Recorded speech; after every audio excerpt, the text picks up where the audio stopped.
I want to start by asking you to give an explanation of what SBI is and what Cortical Labs are working on generally, and what your plans are at the moment for the next few years.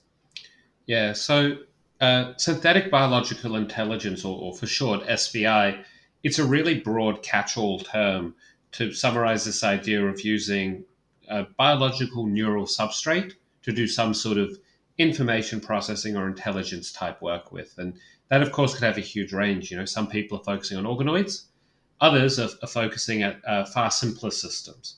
And this kind of captures all of those.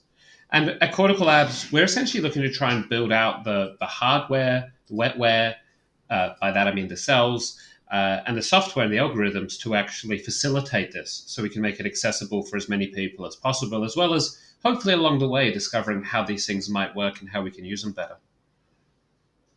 Yeah, cool. I did see in one of your talks you gave an analogy of kind of like the first personal computer being like what that is to computers is kind of maybe analogous to what your CL1 would be to SBIs. So I guess what's your goal to ultimately to have these kind of SBI products more accessible for the general public to be doing computation with? Yeah, look, as a general rule, accessibility is a good thing, as long as you can deal with things like safety, of course. But otherwise, restricting stuff really just splits the world. It's not very democratic, and it doesn't really help innovation progress either.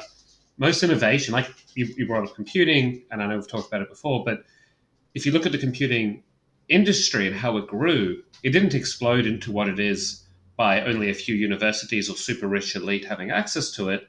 It was that your everyday person could get it, build it, use it, be more productive, happier, healthier, and so forth. And so that's kind of where we're trying to get to eventually. But it took the computing industry 70 years from those sort of first early academic uses to where we are, or more than that now, to where we are sort of these days. So, we still got a long way to go. Yeah. And what is the motivation for SBI or brain organoids as well? I guess, like for example, Final Spark are working on, I think, brain organoid AI hybrids. So what's the motivation of that? What does SBI do well that traditional AI can't do as well, machine learning can't do as well, and maybe where do they fall short a little bit? Yeah, sure. So, uh, in essence, there's this paradox where it's like things that can be quite easy for a computer, for von Neumann architecture to speak more formally, can be very hard for humans, and vice versa. So some stuff that we might find very easy, such as, say, moving around in an environment, navigating, adapting, very, very hard for silicon to do. And maybe it's got to do with what we're made of versus what the computers are made of, right? They're set out in strict logic gates, and so they can do logic-based operations, right? If you want to do the square root of 10,052.687, accurately, going to take you some time and a pen and paper, right? But simple pocket calculator, set that up, it can do that. But a pocket calculator isn't, going to go and find, something in your house for you necessarily. If you want to go and say, "Oh, make me a cup of tea," as a classic example, and it doesn't have to be human level intelligence either to be interesting. Let's say something like a cat that's trying to bother me at the moment. This Yeah, guy mine's at the can door trying to get in. yeah, this guy can navigate the world. He can find his food, and do that. His processing runs with glorified sugar water. So at the moment, there's all this hype around: can we create artificial intelligence? Can we create artificial neural networks to do that? And that's what most of these systems, ChatGPT and stuff, were all informed by. But it's trying to kind of fit a square peg into a round hole. Those systems aren't built to be energy efficient or scalable or data efficient, but our brains are. So that's kind of what we think so interesting about it. Yeah, and I think you've used the term sample efficiency, I think. Could you talk a little bit about that as well? So sample efficiency is just this idea of how much data do you need to learn a task. And we did this test. We took like a couple of deep learning methods, and we wanted to see how much can it learn in, let's say, like 70 presentations. Because that's roughly what we were giving our initial prototype, which we called Dish Brain, to get better at the game of Pong. And unsurprisingly for anyone familiar with deep learning, they did not do very well.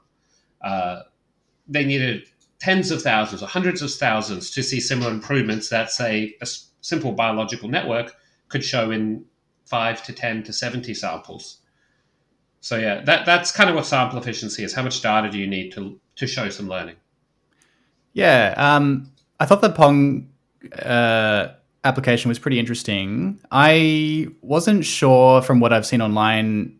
I guess I'm curious: is there an upper limit? Did you find an upper limit to how good the system could get at Pong? Like, if you gave it more Yeah. samples, let it train for longer, could it get like perfectly good? I guess Pong is in theory, a game maybe you could be perfectly good at. Well, actually, that yeah, it is for sure, and of course, like with enough data, the machine learning processes reach superhuman level performance. And so, if you've got the time to feed hundreds of thousands, millions of samples in, and the power to supply it for something like Pong, that's a great thing. That we've known that for a while, right? Deep learning solved Pong. In fact, you can solve Pong with a one-line equation, right? But what's interesting here is that it's a proof of concept that even these simple networks can show this adaptability. And you have to bear in mind these networks. We're talking about 800,000 neurons in a dish, which is simple. It's like we're talking less complexity than a bee. But we did find that they're able to hit the ball slightly more often than they missed. And I think for a bee, you say, oh, look, you've been playing a game for 5 to 20 minutes and you're hitting the ball more often than you missed. Like, you'd be pretty impressed by that bee. So it was very much proof of principle. Um, and I think what's exciting is where this technology could go. If you can get so much flexibility with such a simple, janky system, and our dish brain system was a simple, janky system, where can it go as you build more? And that's what we've been focusing on the last 2 years since then. Yeah. A quick side note. So you're working on an SBI and others are working on brain organoids. Could you explain the difference between an SBI and a brain organoid Uh, and uh, maybe why you picked SBIs over brain organoids? It's just terminology. So the Organoid Intelligence Initiative, which we were part of working with, predominantly led out of Johns Hopkins University, that was started with the intention of sort of where one could extend this work. So that's very specifically sort of going towards this direction of one day we want a brain in a box, capture the physiological features of it, and that's a good approach, but it's just one approach. There's also the idea of a bioengineering approach, which is to say neurons are a very special type of material with special properties. Can we use them not necessarily to create a brain in a box, but to do some other sorts of information processing with other capabilities? And so I'd say it's like the organoid intelligence approach is a subset of SBI in that you can do more things with the approach, but that's one of them. That's the only difference. Yeah. Okay. And one other difference I noticed. Final Spark said that they use dopamine as I guess incentive. Maybe that's not the right word, but as part of their process for their brain organoid. But I've noticed that you've said previously that dopamine wouldn't work for your system. So why is that? It's not necessarily that it wouldn't work, but when you're building a technology like this, there's a few requirements you need, right? And one of them is to be real time, to be scalable, and to have a prolonged time course. Now, the problems with administering dopamine is it's not so sensitive to placement. You can inject it into, there are methods where you can inject it with some more specificity or less specificity, but over time it's very hard to stop that building up in a dish and having it be desensitized. So if with our CL1 system, we can have the cells survive for about 6 months. And you do have to change the media maybe every weeks to 2 months, but it's pretty sustainable with pretty intervention free. And that's really great because it means anyone from the world could log on, they could access these things and work with them. Dopamine, it's going to be hard to keep those levels controlled long term. It's hard to make it timing specific. You could only administer it at a certain cadence, which isn't as high as what you could. So for us, it was far more interesting to say, is there an underlying fundamental feature that gives rise to intelligence in these systems? And so we're interested in this idea of information entropy, right? This amount of disorder in the system. And what's also interesting is like certain types of electrical stimulation can achieve the same effects as dopamine, but it's more controllable. So it's not to say it won't work. It's just that there does seem to be more nuanced ways that one could go about it that would make it more sustainable and scalable. Yeah. Okay, that makes sense. Thanks. Uh, Well, thanks for that background. I guess I want to get stuck now into some of the ethics around SBIs, and I know you've written about that extensively with a number of papers. But before we do, I think we should probably define consciousness, sentience, and I guess just to I guess give you a background of where I'm coming from and where I guess a lot of the viewers of this channel will be interested in. So we're interested in mostly like what makes some entity intrinsically have moral worth. So whatever it is, but whatever gives me my moral worth, and presumably a cat and other animals, their moral worth. Some call it sentience, some might disagree, but maybe just sort of give us a bit of a breakdown about how you think about these terms. And I know this has been a point you've gone into some detail in some of your papers, so feel free to talk about this for a bit. Yeah, and look, to be honest, I really like it when you say like moral worth and moral value, because that I think captures it. That's what people care about, and whether you call it consciousness or sentience or whatever the case is, in some ways doesn't matter, right? What we don't want is suffering. What we don't want is something to be impacted for its moral worth. And so for us, like when we used the word sentience in our original paper, we made sure to very clearly define it, and it wasn't the same as consciousness, right? We said, is this a system that can be adaptable and responsible to sensory feedback? Consciousness is famously hard to define, right? Most people just settle for the term what is likeness to experience. And what does that mean? Well, that's the point, because each of us experience it in our own way. Having said that, what we're doing, what we're working with a number of academics and researchers and philosophers and ethicists across the world is actually to define the language. So there's an open call now, and we're engaging the community en masse, and we're trying to figure this out, because it used to be very philosophical, and really, what did it matter? Like, we were conscious, and was there anything else conscious? Maybe animals, and people cared about it for the animal ethics part, which we care about very much as well, but there wasn't that much public interest. But now that artificial intelligence is coming out, that the use of neural cells is coming out, suddenly it's become far more visceral to people and far more important that we can actually advance this. So yeah, that doesn't answer your question, nor can I now. But it is to say that I think, like, as long as we're clear in what we're discussing now, it's okay. Yeah. Okay. Cool. That sounds good. Yeah, and I guess something just as an aside, something I've found interesting in kind of the era of ChatGPT and large language models is, I mean, there's, if I guess maybe I'll say,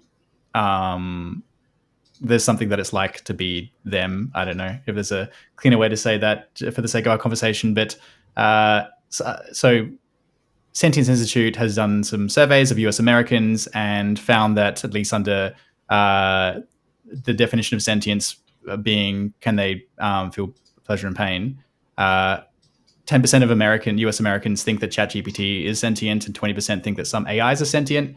Now, I don't think they are, but I guess already we're seeing, I mean, we're independent of whether or not they can be sentient, conscious, whatever. Some people think they are already, and maybe that'll happen with SBIs as well. So I just think that's an interesting aside, because it doesn't, for some people, I mean, to some extent, it doesn't matter so much whether they are sentient. Whether we treat them, society at large treats them as sentient, is kind of relevant in its own regard. Well, it is and it isn't. And I'll tell you what I mean by that. If people understand the issues and understand the technology, that matters. But if people are misunderstanding it, imagine how terrible it would be if people assumed that these things did not have sentience and everyone was okay with it. And I use sentience here now under your definition, to feel pleasure or pain, not the ones we previously used. Imagine if they did that and we were causing suffering and we didn't know about it. Mm-hmm. To me, that's not okay. The fact that people accept it, and before that sounds so crazy, like I had this conversation with someone who said, no, ethics is defined by what society thinks is acceptable. And I pointed out to them that it wasn't so long ago that many large parts of societies around the world thought things like slavery were acceptable and had no moral concerns at that on large.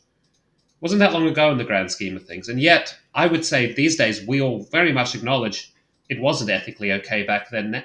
It's still not ethically okay now. The fact that society's changed doesn't change that, right? So I'm going to say that what we need to do is identify how we can know when these devices, and I use that broadly here, can have these states that might affect, as you so nicely put it, their moral worth. And now the problem is it's a two-edged issue, right? Because you have to be willing to explore that to understand it. We can't actually answer the question. We've been trying to answer the question about what is consciousness, what is not, what is pleasure, what is pain, what is qualia, all these terms for many decades. Well, I mean, thousands of years, arguably, right? At least thousands of years. And we can't do it because human brain's too complex. There's this beautiful quote that says, if the brain was so simple that we could understand it, we would be so simple that we couldn't. And that's why I think what's interesting with SBI technology is you can start to build up the complexity. And as long as you're looking out for these markers, you can adapt and pivot as you find them. Yeah. Okay, cool. Thanks for that. I guess that's a good pivot into now some of the specific ethical issues. So I should start by saying I think I've seen this in some of your presentations as well, but there are, I guess, 3 different types of ethical issues relating to SBI. One would be around the stem cell acquisition itself. One would be specific to different applications of SBI, and then one would be on the potential moral status of the end system, which is the last one is where I want to focus our time on today. So I guess seems like most people would say that SBIs, they might say something like almost certainly or are not sentient right now. Well, there's nothing like that it's like to be them. I guess my worry comes from not so much whether they're sentient now, but I guess around how do we have a measure of sentience or consciousness or whatever it is that we find morally valuable when experts can't even necessarily agree on a theory of consciousness now, and they kind of even struggle to explain why it is that we're conscious or why it is that animals are conscious. So I guess my worry is if and when an SBI or an AI becomes sentient, how would we know, and what can we do here? What's the solution, or how do you think about this? Yeah, for sure. And that's why pretty much like the pipeline we've proposed is 1, we agree on the language. 2, we identify the metrics for the terms we've found. And there's a number of metrics out there that people have proposed. And some of them we've already investigated. And I think we've been able to show just from some of them through like pure logic and some of them through empirical evidence that they're not markers of these things like consciousness. And I think that's interesting, but actually what will be even more interesting is to identify where do they start to appear. And we've worked with, this term came up by Professor Lomax Boyd, who's based out of Johns Hopkins University, which we published in a recent paper we did together, called experimental neuroethics. And it's basically a way to short circuit this perpetual problem that you're not able to identify. Yeah. On some of the specific measures, like, for example, PCI or perturbational complexity index, I think, and neural criticality.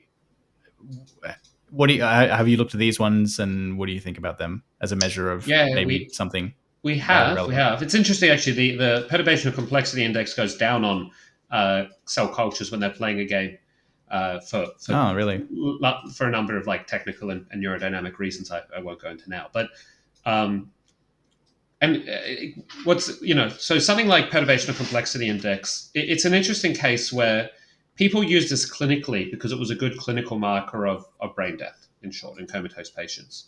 And it makes sense for that. What they do is they stimulate a highly interconnected region of the brain, normally the thalamus, and they see whether the signals that come out of that can be compressed or not. Are they distinct? If they can't be compressed, it suggests that there's different functions occurring throughout the network that is introducing this. And so it makes a lot of sense there. However, when people go and they try to apply it to something like an organoid or a cell culture, they don't have that same network. And so they look and they go, well, does this number, this compressibility of the network go up or down? Well, that doesn't say that it's conscious or not, because you can achieve this in many ways. And I talk about different examples. For example, if you've got a series of ants marching in a row and you stomp next to them and they run off in a square, in a pattern, well, you've just increased the complexity of the network, but have you increased the amount of consciousness in the system? A system of different, maybe a single ant is conscious. I probably don't think so, but even if you go that, you're probably not going to say the collective has this consciousness by any regular definition. You could also say with like water in a stream, or dirt in a riverbed. Dirt in a riverbed, highly compressible. You can model that easily. You go and you stir up the riverbed, dirt goes everywhere. It's not a conscious riverbed, right? So you can get this mathematical thing to come out, but if you're not paying attention to like what it actually means, it's irrelevant. Same as criticality. Criticality is fascinating because it appears all throughout nature. Basically, criticality for the viewers is where you have this mathematical property that shows the balance between order and chaos in a system.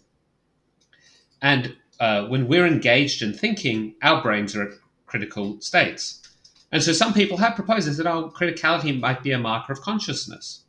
But actually, we showed that while criticality does go way up during the information processing of our cultures when they're engaged in the game, they don't do so in a way that actually predicts. It does relate to performance, but it's sort of necessary but not sufficient. Rather, what this is a property of any dynamic system when it's exposed to an information-rich environment. And you can actually see this throughout nature. For example, bird flocks will show a critical response when a predator descends upon them. That's how the network of birds flying together will change.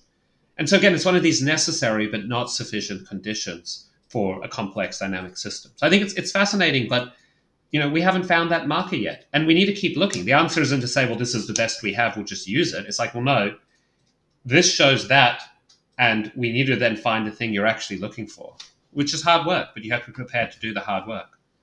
Yeah. Are there any newer approaches that you find particularly interesting or promising? As a marker of consciousness, not yet, but we're only just scratching the surface. And we rely for these sort of things a lot on a lot of our academic partners, and there's some great people doing work all over the world on this very issue. And what's nice for us is that we can provide a tool to test it now. And so we're going to be able to actually identify these things and build this nice tight cycle of theory, experiment, test, revise, and actually be able to progress. So I think that's a really neat thing, because before that, it was kind of like theory. Oh, you do an experiment, but maybe you do an experiment, and if you do, it has a lot of confounds and caveats. And then can we interpret the results? Not really, because we couldn't control for it. So it actually breaks this cycle now, and you can just go on and improve development and understanding. Yeah. Okay. On to something a little bit different. I want to talk about the precautionary principle. And I actually have to admit, in preparation for this video and looking at some of your papers and your appearance in other podcasts, I think I've downgraded my stance a little bit on purely just applying the precautionary principle. So to explain what I mean, perhaps for the viewers, precautionary principle would be, well, if there's a chance that these systems may be sentient, then we shouldn't proceed until we know for sure or are very close to sure. And then a counter to this might be that, well, then we miss out on the gains of the technology on the other side. So maybe we should apply some kind of more like just a cost benefit analysis kind of approach instead. And something that I think I was like downgrading in my mind a little bit, quite a lot actually, was that SBIs could be used to replace animal testing to some degree. And I looked it up before this presentation, this recording. Over 115 million animals are tested globally, and that's certainly an underestimate because a lot of places don't record these things. So if we could replace some number of that with SBIs, I think that could be a net good. I guess. So I want to get your thoughts on that in a sec, but I guess I'm also worried about, the longer term, like what happens if we have these SBIs, if we have maybe a huge number of them running in server racks or some kind of equivalent to server racks. They're scaled up, they're more complex, there are more cells involved, they're smaller systems maybe. Could we plausibly have a scenario where if we're not, as they get more complex, maybe we're less sure that they're conscious, that kind of future concerns me a little bit. And I guess insofar as work on SBIs is making that future more likely or accelerating that future, I think that's more my concern rather than like, are any of the SBIs currently sentient? But yeah, please talk to that. There's a lot to unpack there, but please keen to hear your thoughts. There's a few things. I'll try and see if I capture all of it. Like, first off, I love to hear when people sort of say, like, this managed to change my mind, because to me, that means like I'm doing my job well. If I can figure out, and not just me, of course, but like if we as a at this point global team of people we're working with, not all of whom are part of Cortical Labs, but are able to work out ways to build a new technology in an ethical and sustainable way, and people are realizing that, like, we're doing a good job. So that I love to hear that. Thank you so much for letting me know that. And yeah, animal testing is a serious thing. Like, I've had to do animal testing, through PhD. It's quite hard to do a biomedical PhD and not have it involved in some way. And you do the best you can. And I do believe animal testing is still necessary, but also I do believe there are things where we can replace animal testing. And I often say this to people, like, while it's very fair to have some worry, about this and be aware of the potential issues that may one day arise, these things are far simpler than a mouse. And so if you would rather use flies instead of a mouse, then this is a great approach. And there's this principle called the subsidiary principle, which basically means you should be testing on things with the lowest moral status or moral worth, could be used to use a term we used before. And so to me, like, that's a good thing. If we can reduce the number of animals that have to be tested, that's good, because it's not like, and the results you get with animal testing in a lot of cases are not the absolute ideal results. Sometimes their predictivity is not good. Other times it's the right tool, but sometimes it's not. It's just the only tool people have. And so, I think that's a good thing for us. And then, of course, there's a lot of suffering in the world in humans caused by neurodegenerative diseases, mental health illnesses. These have a huge impact on society. Probably everybody has someone who has been impacted by one of these two very broad classes. So if you can have better drug testing, better disease modeling, better understanding, and you can remove that suffering from the world, like, to me, that's also a good thing. And current methods are not good enough. Clinical trials for, let's say, neurodegenerative diseases are well below 1%. To my knowledge, of the last, actually, I should double check these numbers, but I think of the last 500 clinical trials, one reached approval with questionable efficacy. That's a lot of suffering, a lot of people having to test stuff, a lot of money wasted because we didn't have the right pre-screening tools.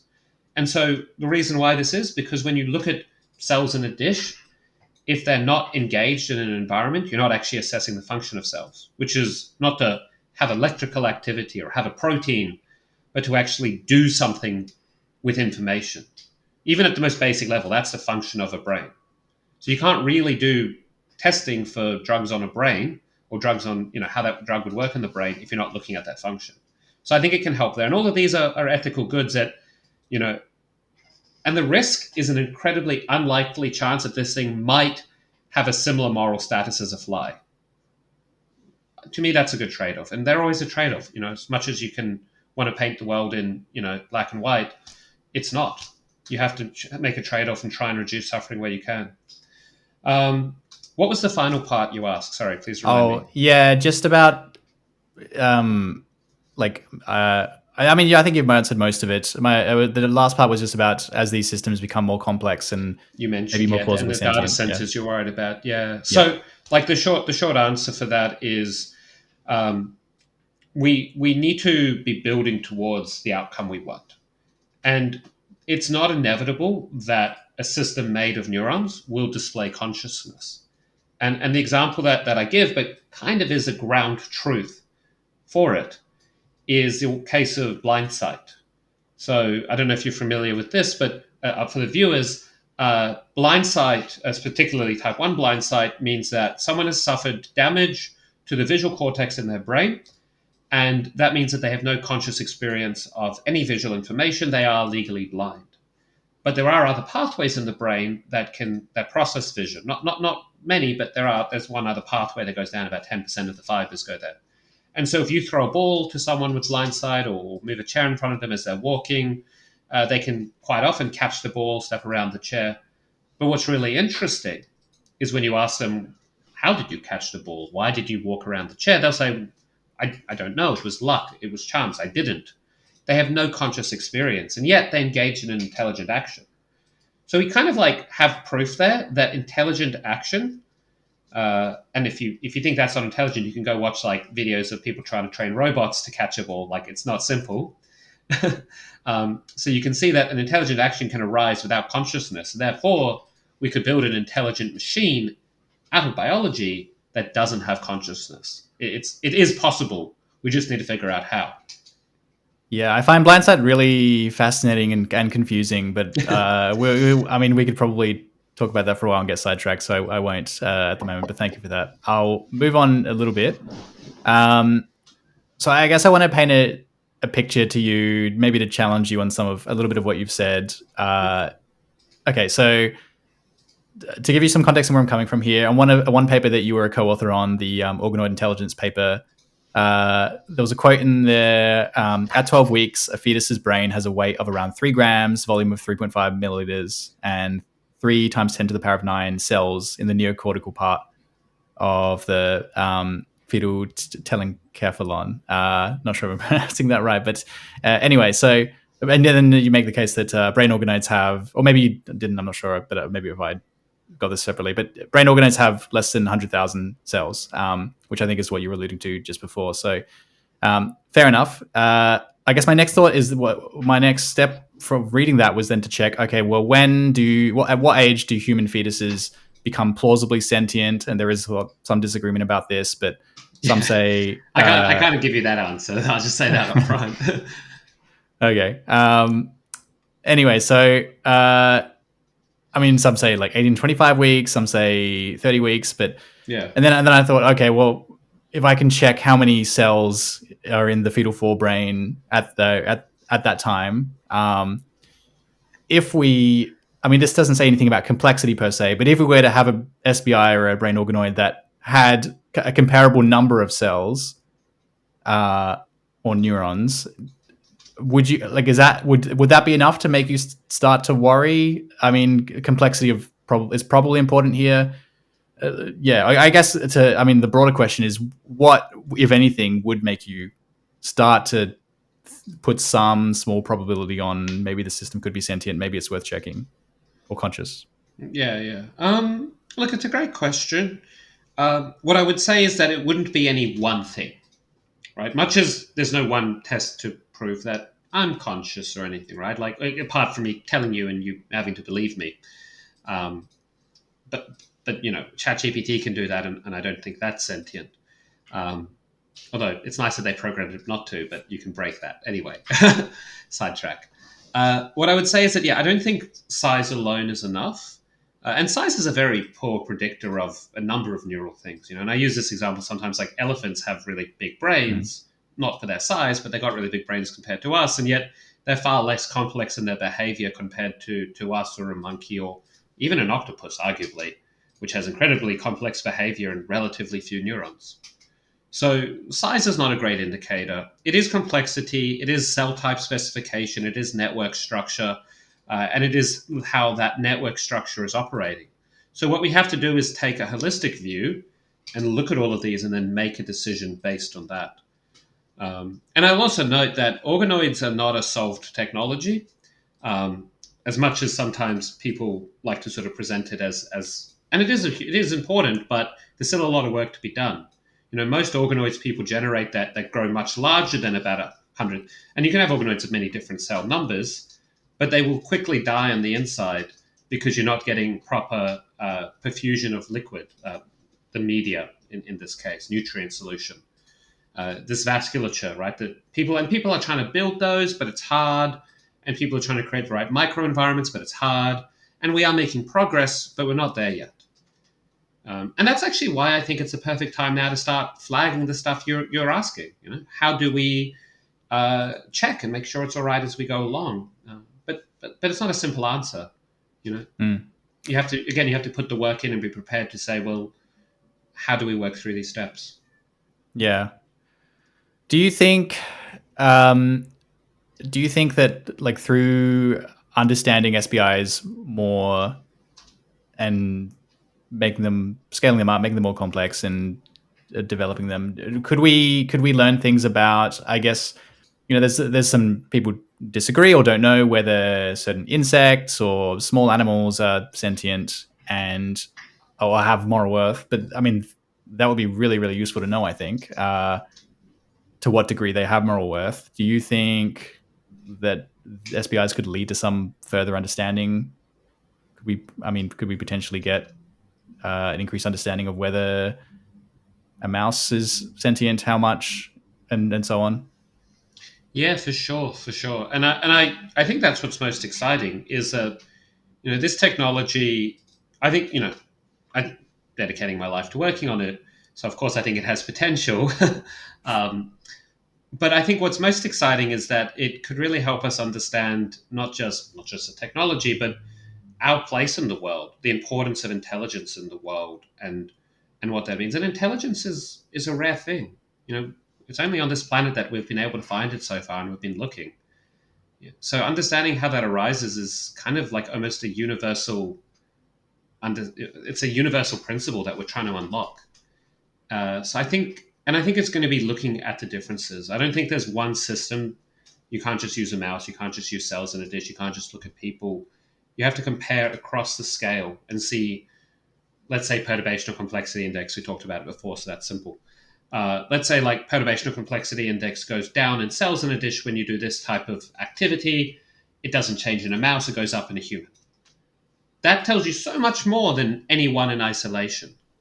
And that's really how we have to move forward, by comparing and contrasting these scales of complexity. And then we can really answer or have answered something meaningful in how we sort of continue to move forward in the right way. Yeah, that's something that came to my mind when you mentioned elephants having more brain cells and but being less Mm. intelligent than humans, which makes sense. So obviously the well, actually, I shouldn't say obviously.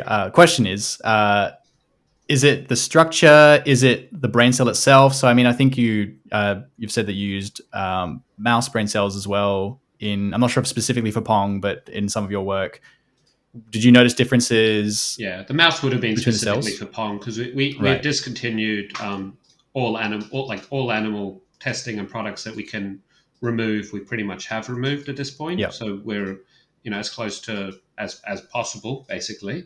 And that's an ethical choice, but it's also a scalability and control point. Using synthetic material might cost a bit more, but you get a bit more control, and it's nice to do it that way. It's a good thing we can do, so we do. Yeah. Um, but yeah, there certainly are biophysical differences between the neurons. There's more macro scale differences in the structures of the brains, uh, and I think this is what makes it so exciting to study something as complex as brains, as neurons, as neuroscience is that you just have this huge complexity at scale, and it's the interaction of these scales that lead to the exciting outcomes. Yeah. Well, thank you for that. I appreciate you being willing to engage in some of the ethical concerns. I want to give you some time to just talk more about, I guess, if there's anything else you want to say about what you've done or others in the field are doing to address some of these ethical concerns, feel free. Otherwise, if you want to talk more about the applications of SBIs, short term, long term, where you see this technology going, yeah, floor is yours. Well, thanks for that. Yeah, look, I think we've probably covered a lot on that ethics front, and I think the applications are interesting, and of course the applications tie into the ethics, right? Um, and so, like, what's really nice for this sort of stuff is that it being a platform technology, it can scale to a lot of different areas. So, the immediate use cases, stuff like basic science research, we talked quite a bit about that. Um, but biomedical testing, we touched on. These are all really exciting. But I think other things, having this like low power, highly sample efficient learning system is also really important. At the moment, we've had this huge boom in what people call AI. ChatGPT, Claude, Anthropic, all these ones that people are doing. And they certainly are powerful tools. I make use of it for some things here and there as well. Um, and for someone like me who's very incapable of drawing, it's nice to be able to make pretty pictures with a few phrases. But the power cost of them and the economic cost of them are huge. And so I'm not saying that there's not a place for these. And if we can solve our power supply problem, brilliant. But they only solve a narrow range of problems. And especially if we want to move away from places where you can supply that huge power, it's not going to be suitable long term. And so I think having a device that can engage in a dynamic, autonomous way at low power, at high sample efficiency, the exact opposite of these current AI tools, is going to be really powerful. An obvious use case is like people think robotics, and there's a group in China that have just announced that this is exactly what they're doing. They're putting these brain cells to drive robots, humanoid robots. So there is a growing race for this, and we love being Australian and we love doing it here, but we need to get people sort of aware that this is going to be another race, right? Another technology race, and if we're not investing in new technologies, well, other people are going to. So I think like what I would say to people is like, we're trying to do it in the right way. So if you're interested in this, like, feel free to like talk to people about it. Let people know what we're doing, and come on board. We always welcome, like, where we can support people who want to get on board, we do. Even if it's just more information. So yeah, that's kind of how we want to do it: a community-based approach to new technology development. Yeah, you mentioned energy use of large language models, and I've seen. I don't think this was your figure, but another brain organoid company, something like, was it 1 million times more energy efficient than? I'm not sure which comparison they were using, but large language models, maybe. I mean, I don't know how. Like, Yeah, yeah, it depends. Like, it's a really tough one. Because most of the energy is in any case not comparable. You're talking about maybe glucose and stuff as your energy, so it's a tough one. Like, depending how you want to run the numbers, it's between hundreds of thousands to hundreds of millions of times more energy efficient. and that's And like it will for scale well, the which is, same. Sorry, go on. I was going to say, and it will scale really well because right now it costs that much energy to do, let's say, 1 million neurons, but it's not going to cost, it's not going to cost 10 times more to do 10 million neurons. It's maybe going to cost 20% more. Mm-hmm.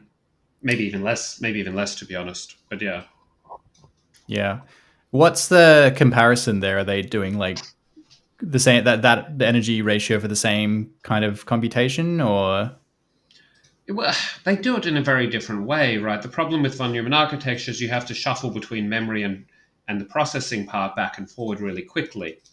I mean, that's one of the problems, and that's quite energy consumptive. So brains don't do that. We don't fully understand how brains do what they do, but they definitely don't do it like that. Instead, they seem to massively parallel process and integrate information in really dynamic ways at multiple areas and multiple timescales. So it does it far more efficiently. And so it's kind of like the line I like to drop all the time is like, why would you try to mimic what you can harness? And with synthetic biology and that technology, that's possible now. And I think it's a beautiful approach as well. I know it takes a bit of getting used to the idea, but natural things are beautiful, and they're eloquent, and they're efficient. Humans are so willing to brute force a problem that sometimes we might miss a more refined option. And I think this is a case where that's a possibility here. With AI, can you achieve some of that parallel ability that you get from the human brain with something like multiple CPU cores to get some parallel processing? Does that But can not that can in that the achieve? same energy efficient way. They work Yeah. fundamentally differently, and that's okay. That's not a bad thing. I mean, the future is almost certainly. I should add, a lot of people are like, "Oh, you're going to replace computers," and it's like, of course not. Again, I can't do long division as well as a pocket calculator. They can't tie a shoe or go find the food, whatever it is, as well as I can. Um, it's what's going to be really interesting is where you integrate them, where you take the most valuable and efficient uh, problem-solving aspects of each technology and you bring them together. That's what the future is going to be. This whole idea that these things are in competition, it's not true. It's just right now we're trying to force von Neumann computing architecture to do things that it's not optimized for. Yeah, it's much in the same way as we used to. The number of tools to build a house has increased massively, and people can build houses quicker now. If you only have a hammer, it's hard to use screws. Yeah, you reminded me of some the descriptions of quantum computing I heard some 10 years ago when it was starting to become vogue. People saying quantum computers are not going to replace traditional computers. They'll be just better at doing other things. Do you think Yeah, that's a fair comparison? exactly the same. The only the fun difference we have is, despite us being them having say 20 to 30 years more development on them, the quantum computers. Uh, the nice thing about the biology, because it's so easy to interface with, is it's probably we're going to be getting to that broad scale market a lot sooner, especially for things like the drug discovery, disease modeling, trying to help people out in this way. It's accessible with the technology that we've built now, and we'll be releasing some more on that once we've fully validated things. But it's not going to require billions of dollars, that are being, or even probably trillions of dollars at this point, that are being put into quantum computing throughout the world. And again, that's the beauty of leveraging an efficient and elegant system like Neurons. Yeah. All right. Well, just to wrap things up, what's next for Cortical Labs? I know you're working on your CL1. Where's that at in terms of getting that into public use, or is it already in public use? And what comes after that? Is it CL2, or where are you thinking? Um, yeah, so we're currently scaling up the manufacturing of the CL1. This is an integrated device with sort of an integrated life support system to keep the cells alive with minimal intervention. It's got a really easy to use API. We're trying to make it easy to use all the time. So you can actually interact and play with these cells, either remotely or if you've got a lab in person. And then we're also, of course, continuing our research and development efforts. How can you build better cells? How can you create better environments? What's those underpinnings of intelligence? And I won't spoil anything, but we've got a few things that we're developing there as well that I think will, keep people quite interested. Yeah. Okay. Well, might leave it there, but thank you, Brett, for taking the time to chat today. And I enjoyed the conversation. I hope everyone watching did as well. And let you do a quick plug if you like. Where can people get in touch with you? Yeah. Yeah, the best place is probably go find our website, corticallabs.com. Of course, you can also follow on LinkedIn, or we have a YouTube as well, where we actually explain some of the details of how we're going about building the system. We've just started it, but more videos are coming soon. And so, yeah, feel free to have a follow, and you can sort of follow along with what we're doing. All right. Well, that was Brett, and thank you very much. We'll stop it there. Thanks, Mike.